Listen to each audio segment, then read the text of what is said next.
할렐루야. 12월 9일 목요일 새벽 기도를 시작하도록 하겠습니다. 사도신경으로 우리의 신앙을 고백하시겠습니다. 나는 전능하신 아버지 하나님 천지의 창조주를 믿습니다.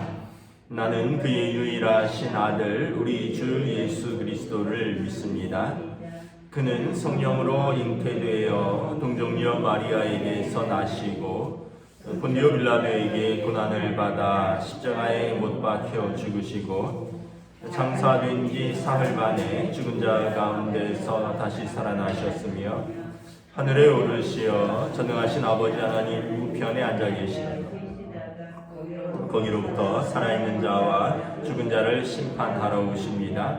나는 성령을 믿으며 거룩한 공교회와 성도의 교제와 죄를 용서받는 것과 몸의 부활과 영생을 믿습니다. 아멘. 찬송가 491장 찬양하시겠습니다. 찬송가 491장입니다.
신약성경 디모데후서 4장 9절부터 22절까지 말씀입니다. 디모데후서 4장 9절부터 22절까지 말씀입니다. 다 찾으신 줄 알고 저와 여러분들이 한 절씩 교도하도록 하겠습니다. 디모데후서 4장 9절부터 22절입니다. 너는 어서 속히 내게로 오라. 데마는 이 세상을 사랑하여 나를 버리고 데살로니가로 갔고, 그레스게는 갈라디아로, 디도는 달마디아로 갔고, 누가만 나와 함께 있느니라. 내가 올 때는 마가를 데리고 오라. 그가 나의 일에 유익하니라. 두기고는 에베소로 보내었노라. 내가 올 때에 내가 드로아의 가보의 집에 둔 겉옷을 가지고 오고, 또 책은 특별히 가죽 종이에 쓴 것을 가져오라. 그리스 농업자 알렉산더가 이 해를 많이 입혔음에 주께서 그 행한 대로 그에게 갚으시니 너도 그를 주의하라. 그가 우리 말을 심히 대적하였느니라. 내가 처음 변명할 때 나와 함께한 자가 하나도 없고 다 나를 버렸으나 그들에게 허물을 돌리지 않기를 원하노라. 주께서 내 곁에 서서 나에게 힘을 주심은 나로 말미암아 선포된 말씀이 온전히 전파되어 모든 이방인이 듣게 하려 하심이니 내가 사자의 입에서 건짐을 받았느니라. 주께서 나를 모든 악한 일에서 건져내시고 또 그를 천국에 들어가도록 구원하시니 그에게 영광이 세세무궁토록 있을지어다. 아멘. 프리스가와 아굴라와 및 오네시보로의 집에 문안하라. 에라스도는 고린도에 머물러 있고 드로비모는 병들어서 밀레도에 누웠으니 너는 겨울 전에 어서 오라. 우블로와 부데와 리노와 클라우디아와 모든 형제가 다 내게 문안하느니라. 나는 주께서 내 심령에 함께 계시기를 바라노니 은혜가 너희와 함께 있을지어다. 아멘. 할렐루야. 오늘 또 새날이 시작되었습니다. 주님 주시는 은혜와 평강이 함께 하시기를 축복합니다. 디모데후서를 이제 마무리하죠. 디모데에게 보내는 바울 사도의 편지인데 아마 시기적으로 바울 사도의 마지막 그 해였던 것 같습니다. 그리고 이 때가 지나가면 순교하는 것으로 보입니다. 바울 사도가 지금 로마 감옥에 2차 투옥 중에 있고요. 그러면서 이제 어제 말씀처럼 이제 내가 전제와 같이 부어질 때가 가까웠고, 그래서 의로우신 재판장께서 나에게 의의 면류관을 예비되었다. 자신의 순교를 죽음을 이제 예고하면서 이제 돌아보는 것이죠. 그러면 인생의 마지막에 돌아볼 때 여러 사람들이 생각날 것입니다. 어떤 사람들은 참 평생 함께했던 귀한 동역자요. 어떤 사람들은 또 평생 감사해야 될 사람. 또 어떤 사람들은 좀 기억하기 힘들 만큼 힘들게 했던 사람. 그러면서 남은 사람들에게 그 사람 조심해라. 너도 그 사람을 좀 주의해라. 이렇게 당부해야 될 사람. 뭐 여러 사람들이 있겠죠. 오늘 바울 사도가 디모데에게 편지를 쓰면서 그러한 사람들의 이야기들을 합니다. 9절에 보면 너는 어서 속히 내게로 오라. 이제 마지막으로 디모데를 보고 싶어 합니다. 디모데는 영적인 아들이고 또 동역자이죠. 마지막에 바울 사도는 가족이 없었죠. 그래서 디모데나 디도나 누가나 이런 사람들이 가족 같은 사람이었습니다. 마지막에 보고 싶어하는 사람이 디모데였습니다. 10절에 보면 데마는 이 세상을 사랑하여 나를 버리고 데살로니가로 갔다.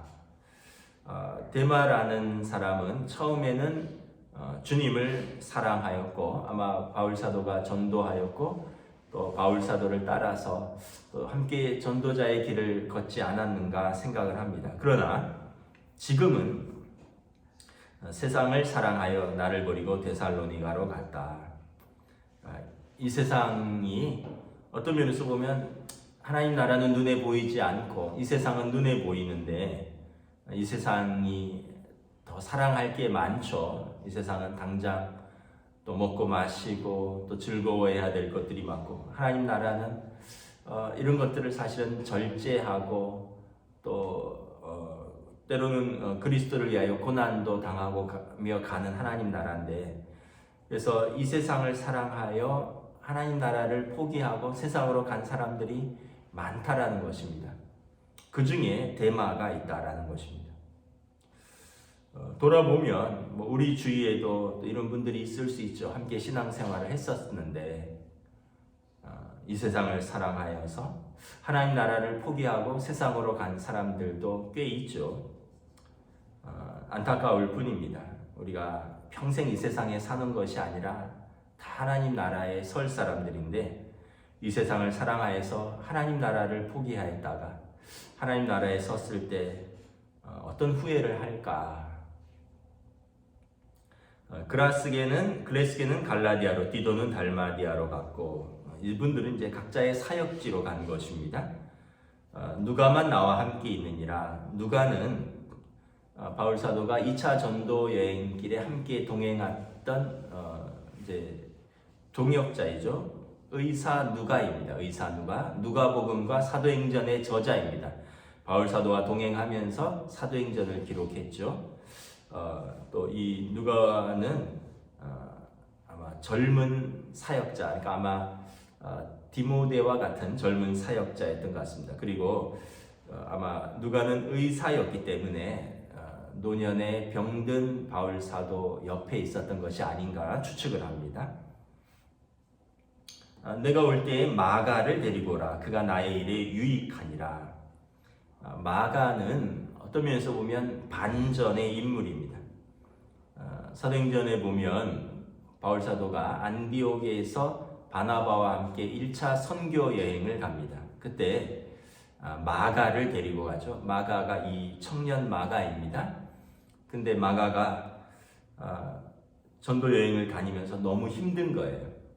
그래서 구브로 섬, 사이프러스 섬에 갔다가 내륙으로 나오자마자 그냥 돌아가 버립니다. 그래서 이 바나바와 바울은 나이가 많죠. 그런데 젊은 마가가 함께 동행하면서 또 때로는 짐도 들어주고 여러 가지 일도 했을 텐데 제일 젊은 마가가 힘들다고 돌아가 버려서 아마 바울 사도 마음이 굉장히 힘들었을 것입니다. 그리고 이 1차 전도 여행 중에 병을 얻었습니다. 그래서 그 터키 내륙의 산맥을 넘어 다니면서 몸이 고되고 힘들어서 이제 풍토병, 열병을 앓았습니다.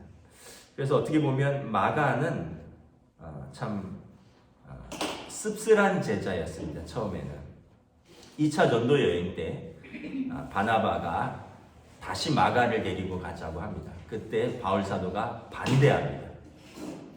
책임감 없는 그런 제자와 함께 할 수 없다. 바나바는 조카죠. 자기 조카이기 때문에 그를 실패한 자리에서 다시 세우고 싶었습니다. 그래서 2차 전도여행 때 그를 다시 데리고 가서 그를 다시 좀 사역자로 세우고 싶었는데 바울 사도는 굉장히 엄격한 분이죠. 굉장히 성실한 분이고 그렇게 불성실하고 또 자기 감정에 따라 왔다 갔다 하는 사람을 데리고 갈 수 없다. 그래서 이 일로 바나바와 바울 사도가 다투게 됩니다. 그리고 바나바는 마가를 데리고 1차 전도 여행을 했던 그곳으로 다시 가고요. 그리고 바울 사도는 누가와 실라를 데리고 이제 다른 쪽으로 나아갑니다. 그러면서 2차 전도 여행이 유럽으로 방향이 바뀌게 되는 것이죠. 그런데 세월이 흘러서 이 어떻게 보면 마음 아픈 제자 마가가 지금 어떻게 됐느냐? 그가 나의 일에 유익하니라. 마가가 변하였고 아마 바나바의 그 실패한 자리에 그를 다시 세우고자 하는 그의 사랑과 열심이 그를 변화시켰고 무엇보다 또 하나님께서 그를 새롭게 하셨습니다. 여러분 내년도 교회 표가 주여 이제 새롭게 하소서입니다. 사무엘상에 보면 하나님의 영이 사울에게 임하니 그가 변하여 새 사람이 되고 라는 주제 말씀인데, 하나님의 영이 임하니 그가 변하여 새 사람이 되고, 하나님은 어떤 사람도 변화시킬 수 있는 거죠.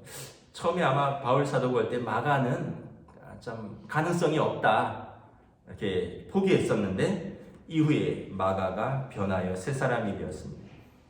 마가가 베드로의 제자가 되었습니다. 그리고 최초의 복음서인 마가복음의 저자가 된 것입니다. 그리고 지금은 마가가 바울 사도에게 굉장히 유익한 제자가 되었습니다. 우리가 첫 모습만 보고 알 수 없는 거죠. 처음엔 불성실하다, 자기 마음대로 한다, 조금 힘들면 견디지 못하고 포기해버린다.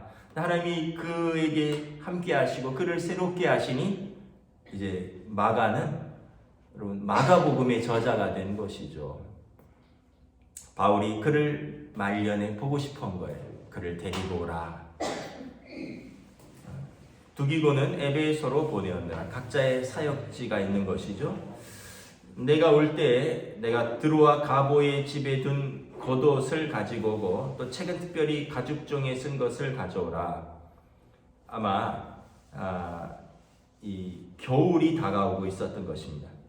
그래서 21절에 보면 너는 겨울 전에 어서 오라. 그러니까 이 편지는 아마 가을쯤에 썼던 것 같습니다. 드로아 가보의 집에, 드로아는 바울 사도가 터키 내륙에 있을 때, 에베소 뭐 이쪽에서 있을 때 이제 환상을 보죠. 마게도냐 사람들이 꿈에 나타나서 건너와서 우리를 도우라. 그때 머물렀던 곳이 드로아인데, 아마 2차 전도 여행 중에 있었던 그 지역에 아마 겉옷을 두고 갔었던 것 같아요. 뭐 봄, 여름, 가을, 겨울을 지나면서 요때는 아마 좀 뭐 여름이었던지 겉옷을 두고 이제 유럽 선교를 하다가 이제 어떻게 하다가 이제 그곳에 다시 들르지 못했는데, 감옥이 매우 추운 거죠. 바울 사도가 2번 감옥에 갇혔습니다. 첫 번째는 사도행전에 보면 유대인이 아닌 이방인을 이제 유대인의 성전에 데리고 들어왔다고 해서 고소 고발되죠. 그러면서 이제 뭐 천부장에게 신문 받고, 또 그러다가 내가 로마 시민권자라고 그렇게 해서 바울 사도가 주장해서 이제 배를 타고 로마로 건너오게 되잖아요. 첫 번째는 가택 연금 상태입니다. 그래서 로마서에 보면, 사도행전이나 로마서에 보면 온 이태를 그의 셋집에 거하며 복음을 전하니라. 한 2년 동안은 가택 연금 상태였습니다. 왜냐하면 고소 고발한 사람들이 와야지 재판이 진행되기 때문에, 그 전에는 뭐 피의자지만 아직 재판이 진행 중인 전인 거죠. 고소 고발자들이 오지 않았기 때문에 아직은 한 2년 동안은 이렇게 로마 셋집에서 가택 연금 상태에 있었던 것 같습니다. 두 번째는 이제 감옥에 갇히는 거죠. 그 당시 감옥은 지하입니다. 땅을 파서 그냥 대충 가둬놓고 이렇게 철장으로 덮어놓은 것입니다. 그러니까 얼마나 덥고 춥고 힘들겠습니까? 그곳에 가면 그냥 건강한 사람도 병드는 거죠. 제가 예전에 뭐 일이 있어서 교도소 면회를 간 일이 있었는데, 갔더니 그때 여름이었는데 그러시더라고요. 너무 덥다. 선풍기 한 대로 한 5-6명이 이렇게 있는데, 막 날씨도 너무 더운데 그 좁은데 막 5-6명이 그 열기도 너무 더워서 힘들다 이러시더라고요. 아마 또 겨울에는 또 굉장히 추울 겁니다. 지금 현대인의 감옥도 그런데 2000년 전에 로마 감옥이 어떻겠습니까? 그러니까 아마 드로아의 가보의 집에 둔 겉옷을 가져오라. 또 특별히 가죽종이에 쓴 책을 가져오라. 두 가지를 알 수 있죠. 건강이 많이 약화되었다. 또 굉장히 춥다라는 것을 알 수 있고, 또 하나는 그 와중에도 책을 읽고 있다라는 것을 알 수가 있습니다. 14절에 보면, 14절 15절에 보면 복음의 대적자여 바울 사도를 많이 괴롭힌 한 사람을 언급합니다. 구리세공업자 알렉산더가 내게 해를 많이 입혔으며 15절에 보면 너도 그를 주의하라. 그가 우리 말을 심히 대적하였느니라. 우리 말은 복음이죠. 바울 사도가 전한 복음을 심히 대적하고 그가 해를 많이 입혔다는 거예요. 얼마나 해를 많이 입혔는지 14절에 보면 주께서 그 행한 대로 그에게 갚으시리라. 하나님이 그를 심판하시리라. 바울 사도가 이런 말 잘 안 하시는데 얼마나 해를 입혔으면 여기 보면 해를 많이 입혔다. 그러니까 굉장히 괴롭혔던 사람인 것이죠. 10절에 보면 대만은 그냥 나를 버리고 세상을 사랑하여서 떠난 정도인데 이 구리생업업자 알렉산더는 아마 끝까지 곁에 있으면서 괴롭히고 힘들게 한 사람이 아니었는가. 그래서 디모데에게 너도 그를 주의하라. 여러분 이런 사람이 되면 안 되겠죠. 여러분 누군가에게 해를 입히고 그래서 누군가의 기억에 나쁜 사람으로 기억되고 다른 사람들에게 너도 그 사람 조심해라. 힘든 사람이다. 나쁜 사람이다. 여러분 물론 하나님이 최종 판단하실 것입니다. 근데 땅에서도 여러분 그렇게 기억되면 안 되겠죠. 하나님 사랑하는 사람은 사람을 사랑하는 사람입니다. 여기 보면 알렉산더가 아마 바울 사도랑 가까이 있었다는 걸 보면 그도 예수 믿는 사람이 아니었을까 하는 생각을 합니다. 차라리 안 믿는 사람이면 모르겠는데 같이 예수 믿으면서 사역자들을 괴롭히고 해를 많이 입히고 그래서 오죽했으면 바울 사도가 주께서 그에게 그 행한 대로 갚으시리라 이렇게 이야기하겠습니다. 16절에 보면 내가 처음 변명할 때 나와 함께한 자가 하나도 없고 다 나를 버렸으나 그들에게 허물을 돌리지 않기를 원하노라. 처음 변명할 때 아까 말씀드렸지만 첫 번째 가택연금 상태가 있고 두 번째는 감옥에 있었고 아마 처음에는 그와 함께 했던 사람들이 꽤 있었던 것 같습니다. 이런 제자들 말고도 함께 또 응원하고 힘이 되어주고 그런데 세월이 많이 흐르면서 힘든 거죠. 현실은 힘들고 그러니까 이제 다 바울을 떠났다라는 것입니다. 참 슬프죠. 근데 바울 사도가 이렇게 이야기합니다. 그들에게 허물을 돌리기를 원치 않는다. 예수님도 그러셨고 스데반 집사님도 그렇고 뭐라 그러셨죠? 그들이 자기 죄를 알지 못하나이다. 참 어떻게 보면 현실에서 씁쓸한 현실이고 또 가슴 아프지만 뭐 그들에게 허물을 돌려서 뭐 하겠느냐라는 것입니다. 서모나의 폴리갑이라는 교부가 계셨는데 이분이 이제 로마 황제를 주라고 부르지 않는다 해서 이제 마지막에 로마에서 이 그리스도인들을 핍박할 때 이제 그분이 잡혔습니다. 이제 지방의 행정관이 폴리갑에게 너무 존경받는 지역의 어른이니까 이제 화형대에 세워진 거예요. 화형대 장작을 가득 쌓아두고 그냥 십자가처럼 그 장작 위에 매여 있는 거죠. 뭐라 그러셨냐 하면 선생님 그냥 저만 들을 수 있도록 왜냐하면 자기가 행정관이니까 자기가 로마에 보고하면 되니까 그냥 다른 사람들이 안 듣도록 왜냐하면 그동안에 어떤 자리와 위치가 있잖아요. 교부인데 그 지역의 목회자로서 존경받는데 드러내놓고 내가 예수를 부인한다 얘기하기는 어렵잖아요. 그러니까 선생님 너무 존경하니까 저만 들을 수 있도록 제 귀에다가 작은 소리로 내가 예수를 부인합니다. 한마디만 해주세요. 그러면 제가 선생님을 풀어드리겠습니다. 왜냐하면 나는 들었으니까 로마에 그렇게 보고하면 된다는 거죠. 다른 사람들이 들을 필요 없습니다. 선생님 체면이 손상될 필요 없습니다. 한마디만 해주세요. 살리려고 한 거죠. 근데 폴리갑이 뭐라 그랬습니까? 내 평생 89년 동안 주님이 나를 버리신 적이 없는데 내가 이 노년에 주님을 부인하겠는가? 내 89년 인생에 주님이 나를 버리신 적이 없는데 내가 이 나이에 내가 살자고 주님을 부인하겠는가? 그래서 화형 집행이 되었죠.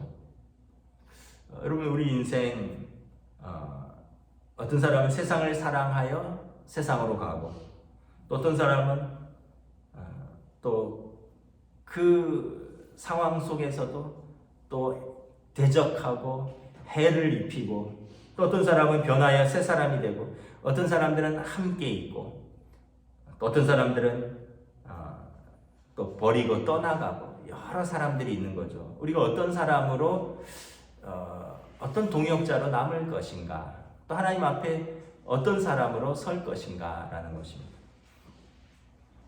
17절 18절에 보면 주께서 내 곁에 있어서 나에게 힘을 주신다. 사람들은 다 나를 떠났지만 주께서 내 곁에 있어서 나에게 힘이 되신다.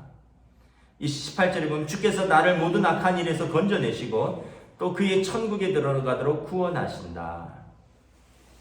사람들은 다 나를 떠나도 주께서 내 곁에 계시고 내게 힘을 주시는 것은 나로 말미암아 선포된 말씀이 온전히 전파되어 모든 이방인들이 듣게 하려 하심이라. 나를 이방인의 사도로 부르신 그 사명을 내가 감당하도록 주께서 나를 지키시고 함께 하실 것이다. 그래서 여러분, 사명자는 죽지 않는다. 사명을 감당하기까지는 죽지 않는다, 이런 말이 있어요. 사명을 다 감당하고 부르시는 거죠. 여러분, 살아있을 때 우리 사명을 다 감당해야 되는 것입니다. 18절에 주께서 나를 모든 악한 일에서 건져내실 것입니다. 사람들은 나를 대적하고 나에게 해를 입히지만 하나님께서 나를 건져내시고 또 그의 천국, 그의 나라에 들어가도록 나를 구원하신다. 우리 주님께서 나를 구원하시고 나를 영접하신다. 그래서 내가 이 모든 상황 속에도 주님과 함께 있기에 두려움이 없다라는 것입니다. 여러분, 뭐가 두려우십니까, 여러분? 우리 삶은 여러분 선물이에요, 선물. 하루하루를 여러분 은혜로 살고 믿음으로 살고 사랑하며 사는 것입니다. 제가 어머니 병문안 때문에 또 이번 주에도 서울대병원에 갔었는데 다행히 좀 로비에 내려올 수 있어서 로비에서 어머니를 좀 한 30분 정도 만나고 왔어요. 근데 병원에 갈 때마다 느끼는 게 그렇게 아픈 사람들이 많아요. 참 힘듭니다. 그분들을 보는 것도 힘들어요. 본인들도 힘들겠지만 보는 가족들도 힘들고. 근데 어머니 이렇게 면회하는데 로비에 또 바로 옆에 아기가 이렇게 반쯤 이렇게 약간 누운 자세로 앉아 있는데 너무 또 안타깝더라고요. 한 5살이 채 안 됐을 것 같은데 예쁜 여자예요. 너무 예뻐요. 눈이 얼마나 크고 예쁜지 몰라요. 그런데 눈동자만 굴리고 몸을 못 움직여요. 목에 호스를 뚫어서 아마 간병인 같은데 호스로 음식물 넣어주고 뚜껑으로 호스 다 닫고 눈동자만 이렇게 굴리는데 애기예요, 애기. 손을 계속 주물러 주는데 너무 예쁜데 저렇게 못 움직이는구나. 말도 못하고 의사표시도 못하고 그냥 이렇게 눈만 이렇게 굴리는구나. 참 너무 마음이 아프더라고요. 여러분, 우리 하루하루는 하나님께서 내게 주신 귀한 하루들이고요. 하루하루는 우리가 감사하고 은혜로 살고 믿음으로 살고 사랑하고 살고 사명을 감당하면서 사는 하루가 되어야 할 것입니다. 19절부터 22절에 보면 브리스가와 아굴라 및 오네시보로의 집에 문안하라. 또 20절에 보면 또 21절에도 글라우디아와 모든 형제가 다 내게 문안하느니라. 또 바울 사도가 디모데에게도 문안하죠. 주께서 내 심령에 함께 계시기를 바라노니 은혜가 너희와 함께 있을지어다. 여러분, 동역자들에게 서로 문안하는 것입니다. 우리가 주일날 동역자들에게 서로 도우라 이랬잖아요. 서로 돕고 서로 문안하고 서로 알아주고 서로 존귀히 여기는, 우리는 주의 일에 함께 가는 동역자이고 이 땅에서는 나그네 인생이고 하나님 주신 삶, 하나님 주신 사람들 사랑하고 하나님이 주신 내게 주신 이 일들을 열심히 충성스럽게 하면서 함께 믿음의 길을 걸어가는 동역자들, 서로 문안하고 서로 돕고 서로 존귀히 여기면서 오늘도 믿음으로 살아가시는 저와 여러분 되시기를 주님의 이름으로 축복합니다. 기도하겠습니다. 하나님 은혜를 감사합니다. 바울 사도가 이제 순교를 앞두고 이제 전제와 같이 부어질 것을 기다리며 이제 나를 향하여 의로우신 재판장께서 의의 면류관을 준비하신 것을 바라보며 그동안 그 많은 사역자들, 많은 동역자들, 함께 울고 웃었던 사람들, 감사해야 할 사람들, 기뻐해야 되는 사람들, 또 하나님 나라를 포기하고 떠나간 안타까운 사람들, 그리고 몹시 큰 해를 입히고 복음을 대적하였고 그는 이후에도 다른 동역자들을 괴롭게 할 그 사람들, 주의해야 될 사람들, 많은 사람들을 떠올립니다. 우리가 하나님 앞에서 살아가는데 이 땅에서는 나그네 인생, 우리가 가는 길에 함께 걸어가야 될 사람들을 존귀히 여기고 또 사랑하며 그 걸어가는 길에서 내게 주신 사명을 감당하며 우리가 하나님 앞에 섰을 때 어떤 사람으로 설 것인가, 오늘도 말씀 앞에서 우리 자신을 돌아보며 다시 한번 믿음의 길, 또 사명의 길, 사랑의 길을 걸어갈 수 있는 저희들로 성령님 인도하여 주시옵소서. 감사를 드리오며 우리 주 예수 그리스도의 이름으로 기도드리옵나이다. 아멘. 하늘에 계신 우리 아버지, 아버지의 이름을 거룩하게 하시며 아버지의 나라가 오게 하시며 아버지의 뜻이 하늘에서와 같이 땅에서도 이루어지게 하소서. 오늘 우리에게 일용할 양식을 주시고 우리가 우리에게 잘못한 사람을 용서하여 준 것 같이 우리 죄를 용서하여 주시고 우리를 시험에 빠지지 않게 하시고 악에서 구하소서. 나라와 권능과 영광이 영원히 아버지의 것입니다. 아멘.